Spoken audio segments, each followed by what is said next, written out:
मध्ये शतदलकमले रत्नसिंहासनस्थं सर्वालङ्कारयुक्तं मोहनरुचिरं संयुतं चाग्रतेन भद्राया वामभागे रथचरणयुतं ब्रह्मरुद्रेन्द्रवन्द्यं वेदानां सारमीशं सजनपरिवृतं ब्रह्मदारुं स्मरामि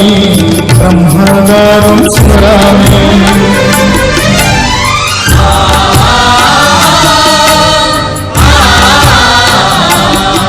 तुम्हें अनंत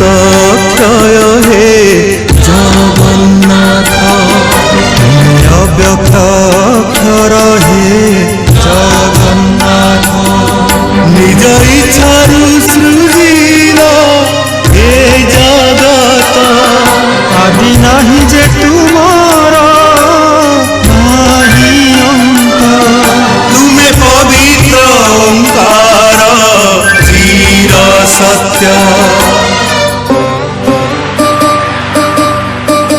नील सिंधु तीरे नीलाचल, तहि विराजित बड़ देउल, तरु ब्रह्म रूपे हे विश्व पालन, उड़ा पताका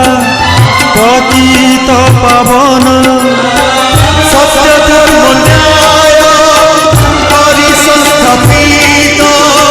भक्तर तुमे होइछ हे नाथ,